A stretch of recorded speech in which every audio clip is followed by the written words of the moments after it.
ሰላም እንዴት ናችሁ? በያላችሁበት መልካም ጊዜን እያሳለፋችሁ እንደሆነ ተስፋ አደርጋለሁ።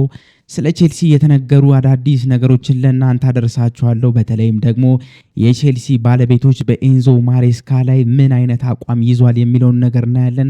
ከዛ መቀጠል ስለ ቤኖቲ ባዲያሲሊም ያለው እንቅስቃሴና አቋም ምን እንደሚመስል፣ ቼልሲን ደግሞ እንዴት አድርጎ ሊጠቅም እንደሚችል እናያለን። ከዛ በማስቀጠል የማርክ ጊዩን ጉዳይ እንመለከታለን። የጄሚ ጊተንስ እና የቼልሲ ደግሞ የማጥቃት መስመሩ ከአምናው ተሻሽሏል የሚሉትን ጉዳዮች እንመለከታለን። ለቻናሉ ግን አዲስ የሆናችሁ ሰብስክራይብ ማድረጋችሁን እንዳትረሱ። ላይክ በማድረግ ሰብስክራይብ በማድረግ የቻናላችን ቤተሰብ በመሆን እንዲቀላቀሉን ጋብዛችኋለሁ።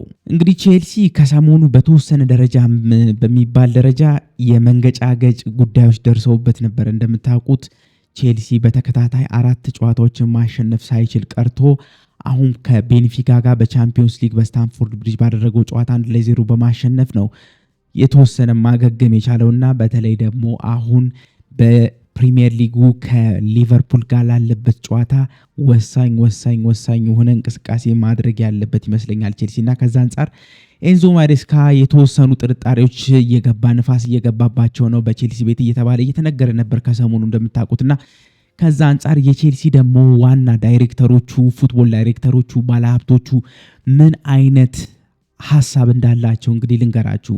የቼልሲ ዳይሬክተሮች በኤንዞ ማሬስካ ጉዳይ ላይ ያላቸው አቋም ምንድነው? በዚህ በሚመጣው 8 ወር ውስጥ ኤንዞ ማሬስካ በሚያሳየው አቋም ነው እኛ ልንገመገመው የምንችለው ሲሉ ተናግረዋል። ከዛ በዘለለ ግን እነሱ ያስቀመጡለት ቤር ሚኒመም የተባለው ወይም ዝቅተኛ የማሬስካ ውጤት ሊሆን ይችላል ብለው የገመቱለት ምንድነው? እነዚህ ዳይሬክተሮች ያስቀመጡለት ኤንዞ ማሬስካ ሌላው ቢቀር እንኳን በቻምፒዮንስ ሊግ ቶፕ 4 ውስጥ መጨረስ መቻል አለበት ሲሉ ነው የተናገሩት። ይህ ደግሞ ተቀባይነት ያለው ይመስለኛል። በእርግጥ ቼልሲ መጀመሪያ ሲዝኑን ሲጀምር ለዋንጫ የሚፎካከር ቡድን ነው ብለን ገምተን ነበር የጀመርነው። ሆኖም ግን አሁን ባለው እንቅስቃሴና ሪያሊቲ ቼክ ደግሞ ስታረጉት በተለይ ደግሞ ተጫዋች ጉዳት አንጻር ካሉብን በጣም ከፍተኛ የሆነ የተጫዋች ጉዳት እያመሰው ነው ያለው ቼልሲ እና ከዚህ አንጻር ቼልሲ በተወሰነ ደረጃ በጣም ተሻሽሎ ካልቀረበ በስተቀር ከቶፕ 4 በዘለለ ለፕሪሚየር ሊጉ ይፎካከራል የሚል እምነት አብዛኛው ሰው ላይ ያለ አይመስለኝም።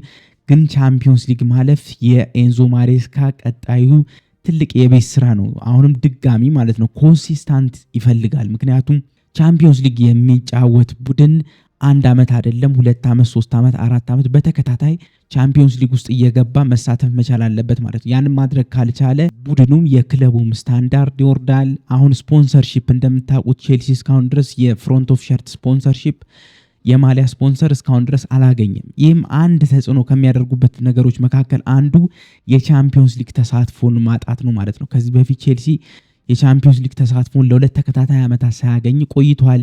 አሁን ቻምፒዮንስ ሊግ ላይ ገብቷል። በሚቀጥለው ዓመት ደግሞ መልሶ የማይገባ ከሆነ እርግጠኛ ሆነው እነዚህ ካምፓኒዎች ለቼልሲ የሸርት ስፖንሰር ሊሰጡት አይችሉምና ኤንዞ ማሬስካ ግዴታ ተጥሎባቸዋል ማለት ነው ቶፕ 4 ውስጥ ለመጨረስ። ይህንን ማድረግ ግድ የሚላቸው ይመስለኛል። ያንን ማድረግ የማይችሉ ከሆነ ግን የሚሰናበቱ ነው የሚሆነው በዚህ የውድድር ዓመት።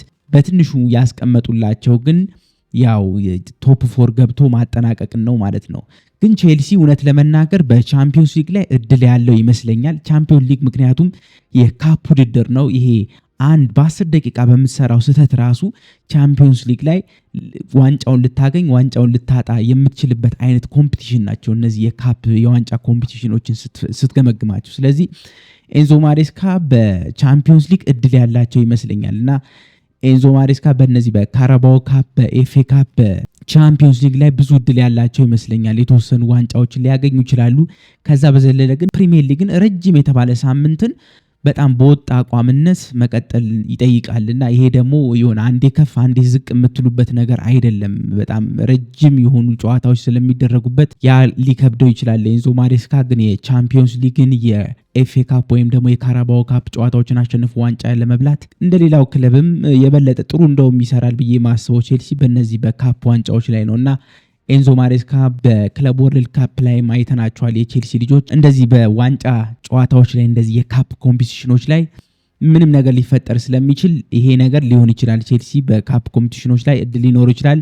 በፕሪሚየር ሊጉ ግን እድል ያለው አይመስለኝም። ዞሮ ዞሮ ግን ኤንዞ ማሬስካ የ8 ወር ጊዜ ተሰጥቷቸዋል። ቻምፒዮንስ ሊግን ቤሪ ሚኒመም አድርገው መጨረስ እንዳለባቸው ነው እየተናገሩ ያሉት። ከዛ ውጪ በሁለተኛ ነጥብ የምነግራችሁ የቤኖቲ ባዲያስሊ አሁን ራሱን የሚያሳይበት ወቅት መሆኑን ነው። እንግዲህ ቤኖቲ ባዲያስሊ እንግዲህ በጣም ለረጅም ጊዜ ተጎድቶ ቆይቷል። እንደምታውቁት በጉዳት ምክንያት ብዙ ጨዋታዎች ሲያልፉት ነበረ። ከዛም በኋላ ደግሞ ሜዳ ላይ ሲገባ ደግሞ የሚያሳያቸው አቋሞች በተለይ በራስ መተማመኑ ትንሽ ወረደ ተጫዋች ነው ቤኖቲ ባዲያስሊ።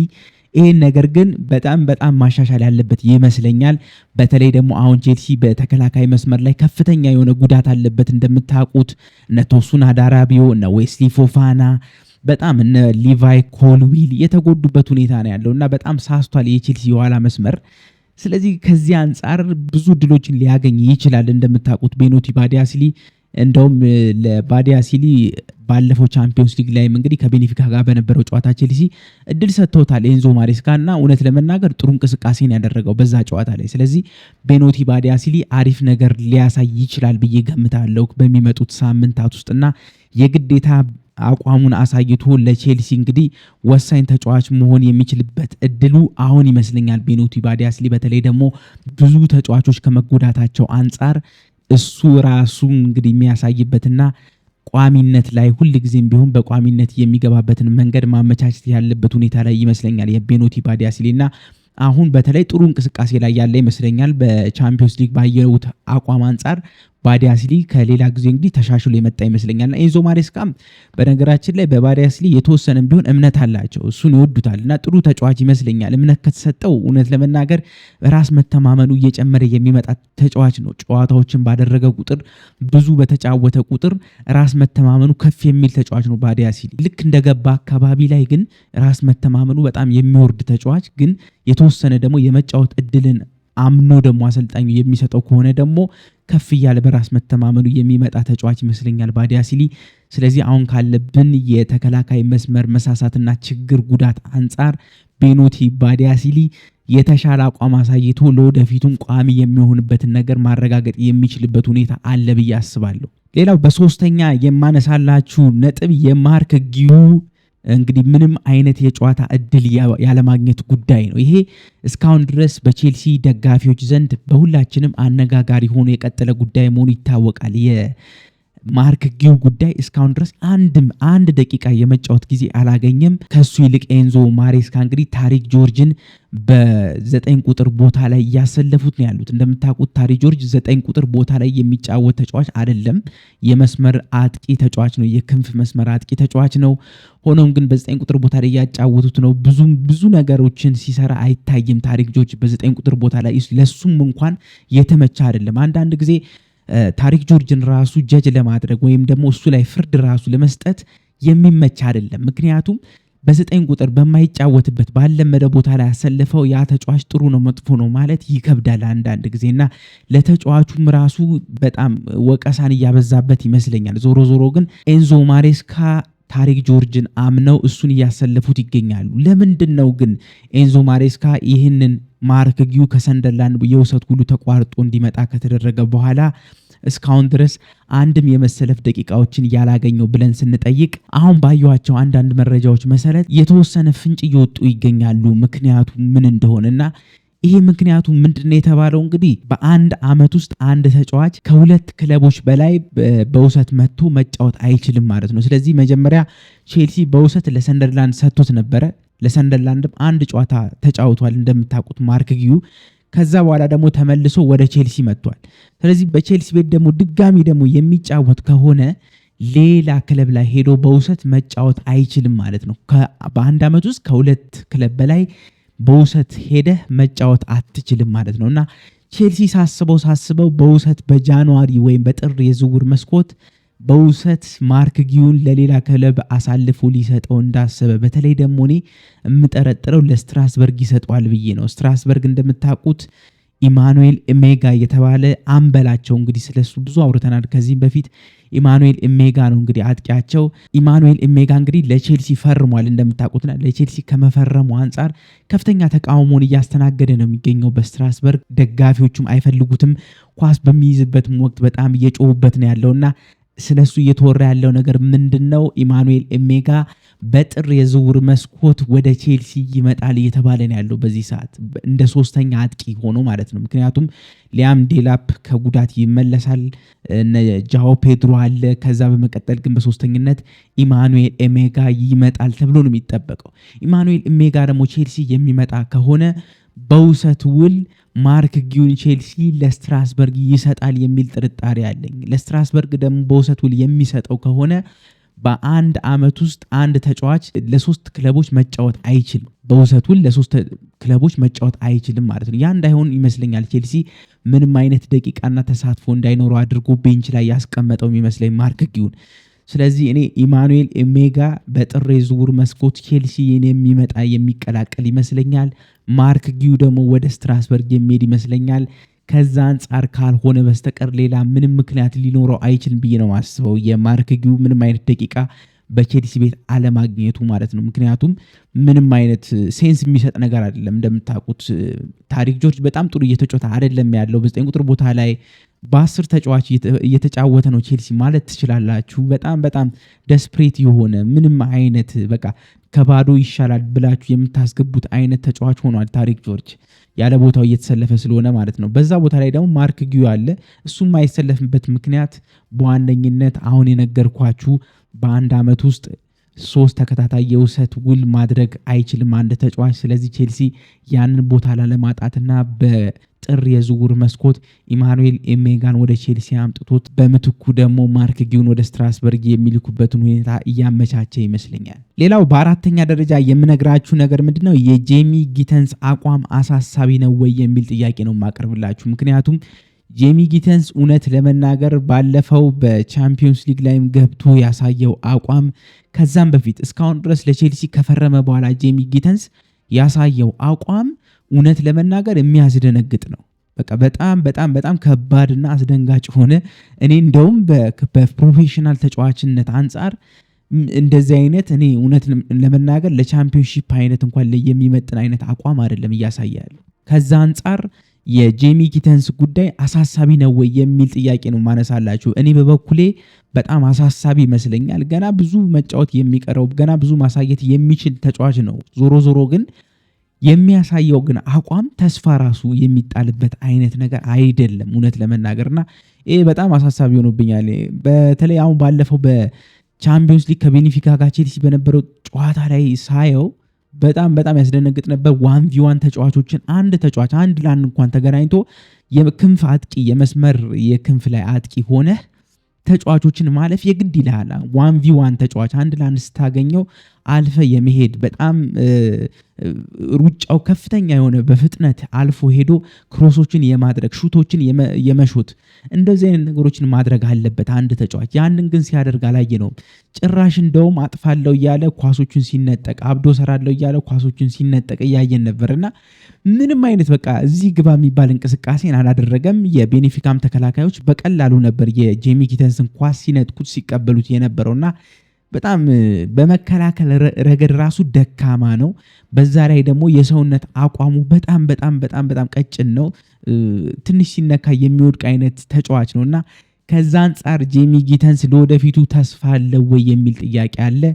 እኔ በበኩሌ በጣም ያጠራጥረኛል። 50 ሚሊዮን ዝም ብሎ እንደከሰርን ነው እየተሰማኝ ያለው በዚህ ሰዓት። 50 ሚሊዮን ምን ያህል አሪፍ ተጫዋቾችን ሊገዛ እንደሚችል ዣቪ ሲሞን በ50 ሚሊዮን ነው የገዛው እንደምታውቁት ቶተንሃም ሆትስፐርና በሱ ገንዘብ ጃሚ ሲሞንን መግዛት የሚቻልበት ሁኔታ ነበረ። ሌሎችም ተጫዋቾች ነበሩ ከነሱ አንጻርና የጄሚ ጊተንስ ጉዳይ በጣም አሳሳቢ ይመስለኛል። ከሱ ይልቅ እንደውም አሌሃንድሮ ገርናቾ ጥሩ እንቅስቃሴ በተለይ ደግሞ ይሄ ለማጠፍ ምናምን አልሞከረም። በብዛት ጨዋታው ላይ ከቤኒፊካ በነበረን ጨዋታ ላይ ገርናቾ እንዳያችሁት ከሆነ ብዙም ለማጠፍ የሞከረ ተጫዋች አይደለም። 1v1 ለማለፍ ብዙም አይሞክርም ነበር። ከዛ ይልቅ ግን ተረጋግቶ ኳሶችን በብልጠት ወደ ፔናልቲ ቦክስ ለማድረስ እየሞከረ ነበር ያለውና ያም ደግሞ አጋጣሚው ተሳክቶለት አንድ ክሮስ ያደረገው ኳስ ነው በራሱ ላይ አግብቶ ቼልሲ አሸናፊ ሆኖ ሊወጣ የቻለውና ገርናቾ እንደውም ትንሽ ተስፋ ያለው ተጫዋች ይመስለኛል ከጄሚ ጊተንስ አንጻር። ጄሚ ጊተንስ ግን በጣም ስራ የሚጠይቅ ይመስለኛል። ምናልባትም ደግሞ ይሄ አሁን ያለው አቋሙ ተለይቶ በጣም የሚገርም ተጫዋች ሆኖ ሊመጣ ይችላል፣ አይታወቅም። ግን ያ እንዲሆን ግን እኔ እንጃ በጣም ብዙ በተለይ 1 ዓመት በላይ ሊፈጅ ይችላል ብዬ አስባለሁ። ጄሚ ጊተንስ በካራባኦ ካፕ በኤፍኤ ካፕ ላይ ጨዋታውን እያደረገ ጥሩ ነገሮችን ለማሳየት ቢሞክር የተሻለ ይመስለኛል እንጂ ለፕሪሚየር ሊግ ለቻምፒዮንስ ሊግ የሚመጥን አይነት ተጫዋች አይደለም ጄሚ ጊተንስ። ግን አንድ በጣም ደስ ያለኝ ነገር ምንድነው ከጄሚ ጊተንስ ውጪ አዲስ ቼልሲ ካመጣው ተጫዋቾች ውስጥ የፋኩንዶ ቦናኖቴ እንቅስቃሴ በጣም የሚገርም ነበረ። በነገራችን ላይ በጣም የሚገርም እንቅስቃሴ አድርጓል ፋኩንዶ ቦናኖቴ። ይህ ከብራይተን ያመጣ ነው 10 ቁጥር ተጫዋች ፓልመር በሌለበት ጊዜ የፓልመር ቦታ እንደምታውቁት በጣም ወሳኝ ቦታ ነው። እኔ 10 ቁጥር ቦታ ምን ያህል ከባድ እንደሆነ ምን ያህል ታክቲክ ያለው ተጫዋች ቴክኒክ ያለው ተጫዋች እንደሚፈልግ ያየሁት ኮል ፓልመር ተጎድቶ ወጥቶ የሱን 10 ቁጥር ቦታ ለመሸፈን ቼልሲ የተጠቀመባቸው ተጫዋቾች ምን ያህል ቦታው እንደከበዳቸው ጫናው እንደከበዳቸው ነው ያየሁትና ይሄ ኮል ፓልመር በቃ የሚገርም ወርልድ ክላስ የሆነ ቶፕ ተጫዋች መሆኑን ያሳየበት ይመስለኛልና ይሄን 10 ቁጥር ቦታ ግን እንደ ኮል ፓልመር መሸፈን ባይችልም ፋኩንዶ ቦናኖቴ ግን በተወሰነ ደረጃ ግን አሪፍ ነገር ሰርቷል። በጣም ጥሩ ነገር ሰርቷል ብዬ አስባለሁ። ባለው አቅም ደረጃ የተሻለ በተለይም በውሰት የመጣ ተጫዋች ነው። አሪፍ ነገሮችን ያሳያል ተብሎ እንደውም የተጠበቀ ተጫዋች አልነበረም ፋኩንዶ ቦናኖቴ። ግን ያለው እንቅስቃሴ ሊንክ አፕ ፕሌዩ ምናምኑ ጥሩ ይመስለኛል እና ከዛ አንጻር ግን የፋኩንዶ በጣም ተስፋ የሚሰጥ ይመስለኛል። በደንብ ልምድ ካለው ኤንዞ ማሬስካንም አሰለጣጠር የሚያውቅ ተጫዋች ስለሆነም የተወሰነ ተስፋ ያለው ተጫዋች ይመስለኛል ፋኩንዶ ቦናኖቴ። ኮል ፓልመር ግን በጣም ምን ያህል ወርልድ ክላስ የሆነ ተጫዋች መሆኑ 10 ቁጥር ቦታ በጣም ከባድ ነው። በታይት ስፔሶች ላይ በጣም በጠባብ ስፔሶች ላይ ተጫዋቾች ኳሶችን ማቀበል ኳሶችን ማጠፍ ተጫዋቾችን ማታለል መቻል አለባቸው እና ያንን ማድረግ የሚችል የባላንዶር ተጫዋች ይመስለኛል ኮል ፓልመር እና ይህን 10 ቁጥር ቦታ እነ ስቲቫውም ሲጫወቱበት አይተናል። እነ ጃኦ ፔድሮን በተወሰነ ደረጃ እየገቡ ሲሸፍኑት አይተናል እና ግን እንደ ኮል ፓልመር አይሆኑም እነሱ። ስቲቫውም ደግሞ በቀይ መስመር ላይ በተለይ የፔድሮ ኔቶን ቦታ ይዞ የቀይ መስመር አጥቂ ላይ ሆኖ ቢገባ በጣም ጥሩ እንቅስቃሴን ሲያደርግ አይተነዋል እና ያንን ነገር ተመልክቻለሁ። የስቲቫውንም ካያችሁት እንደዛው ነው። ስቲቫውም በጣም ጊዜ የሚፈልግ ተጫዋች ይመስለኛል። እንደውም ከዚህ በፊት አንድ ምሳሌ አድርጌ እኔ ላነሳላችሁ የምፈልገው የላሚን ያማልን ጉዳይ ነው። ላሚን ያማል ከዚህ በፊት በ15 ዓመቱ ባርሴሎና እንግዲህ መጀመሪያ በባርሴሎና ቤት ተዋውቆ ሜዳ ላይ ሲያሰልፉት ብዙ ስህተቶችን የሚሰራ ተጫዋች ነበር ላሚን ያማል እና ከዛ በኋላ ግን ከጨዋታ ከልምድ እያገኘ በደንብ ራሱን እያሳየ ድሪብሉን እያሻሻለ ማጠፉን እያሻሻለ ለተጫዋቾች መስጠት ያለበት ጊዜ ላይ እየሰጠ በጣም የሚገርምና የዓለም ቶፕ ተጫዋች ሆኖ መጥቷል። ወጣት ተጫዋች ሆኖ መጥቷልና ልክ እንደሱ መድረስ የሚችል ተጫዋች ይመስለኛል ስቲቫኦ እና ያን ለማድረግ ጊዜ የሚፈልግ በደንብ የጨዋታ ጊዜን የሚፈልግ ይመስለኛል ስቲቫኦ።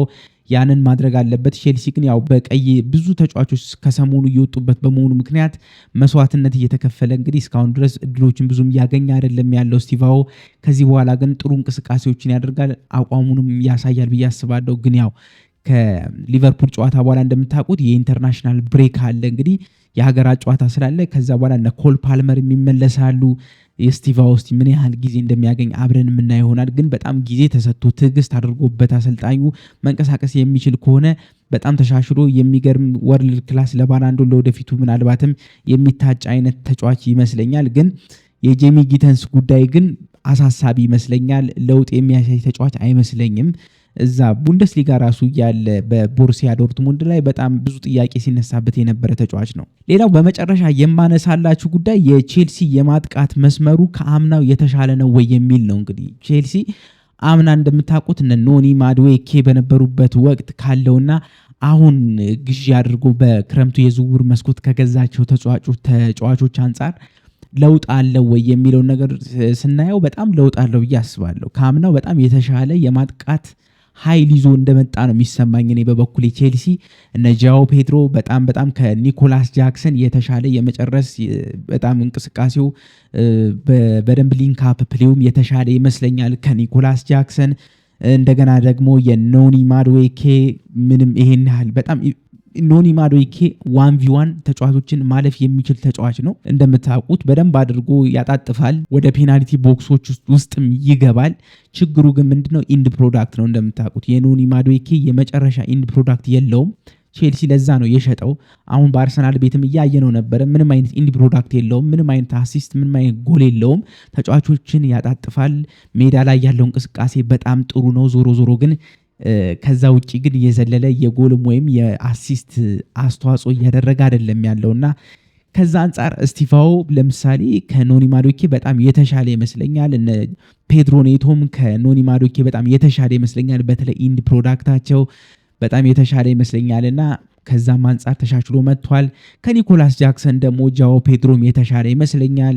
በደንብ አድርጎ የሚያጫውተው በተለይ ደግሞ ኮል ፓልመር በሚኖሩበት ጊዜ አብረው ሊንክ አፕ ላያቸው የሚጫወቱበት መንገድ ጎሎችንም ደግሞ ሲያገኝ የሚጨርስበት መንገድ በጣም ምርጥ ነውና እኔ በበኩሌ የተሻለ የፊት መስመር አጥቂዎችን ከአምናው ይዞ ተገኝቷል ብዬ አስባለሁ።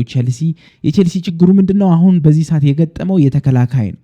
ስለዚህ ጎሎች በየጨዋታው ቼልሲ የሚቆጠሩበት ክለብ መሆኑ ምንም አጠራጣሪ አይመስለኝም ከዚህ በኋላ። ያንን ግን ለመቅረፍ ቼልሲ አንድ ነገር ነው ማድረግ ያለበት በበኩሌ እኔ እንደማስበው ከሆነ ቼልሲ ጎሎችን ማስቆጠር መቻል ነው ያለበት። ከዚህ በኋላ በደንብ እያጠቃ ጎሎችን አስቆጥሮ የተከላካይ መስመር ላይ ያለበትን ድክመትና የሚገቡበትን ጎሎች መሸፈን ይችላል ብዬ አስባለሁ። ለምሳሌ 4 ቢያገባ ቼልሲና 2 ቢገባበት ዞሮ አሸንፎ ወጣ ማለት ነው። ስለዚህ ቼልሲ የአጥቂ መስመሩ ላይ ያሉትን በአጥቂ ላይ ቢሰራና በደንብ አድርጎ ጎሎችን ማስቆጠር ላይ ትኩረት ቢያደርግ የተሻለ ይመስለኛል። ኤንዞ ማሬስካ መከላከል ላይ ከመስራት አንጻር ከዚህም በፊት በቀይ ቼልሲ ወጥቶበት ኤንዞ ማሬስካ ከሰራቸው ስህተቶች ውስጥ ምንድነው ተከላካዮችን ቀይሮ ማስገባት ነው። በነ እስቲቫኦ በነ ጃኦ ፔድሮ ተከላካዮችን ቀይሮ ማስገባት ነበር የያዘው እና ያ ደግሞ ምንም አልጠቀመው። ዞሮ ተጫዋቾች ጎል እየተቆጠረባቸው ተከላካዮች የቼልሲ በጣም ብዙ ጎሎችን እያስተናገዱ ነው ያሉትና ከዚህ አንጻር ብዙ መከላከሉ ይሄን ያለ ቼልሲ ጥቅም ያለው አይመስለኝም። በደንብ አድርገው አጥቅተው ጎሎች ማስቆጠር ላይ ትኩረት ቢያደርግ ኤንዞ ማሬስካ ውጤታማ ይሆናል የሚል ግምት ነው ያለኝ። እናንተስ እንግዲህ ምን ታስባላችሁ በጄሚ ጊተንስ ጉዳይ? በዚህ በቼልሲ የማጥቃት መስመር ካምናው የተሻለ ነው ወይ የሚለው ጉዳይ ላይ አስተያየታችሁን እንግዲህ በኮመንት ሴክሽን ላይ አስቀምጡልኝ። ለቻናሉ ግን አዲስ ሆናችሁ ሰብስክራይብ አካችሁ ማድረጋችሁን እንዳትረሱ። እንደምንም ሰብስክራይብ አድርጋችሁ 1000 ሰብስክራይብ እንድረስ። ከዛ በኋላ ብዙ ነገሮችን ለእናንተ መረጃዎችን እያደረስን የምንቀጥል ይሆናል ማለት ነው። መልካም ጊዜ እንዲሆንላችሁ ተመኘሁኝ። ቻው።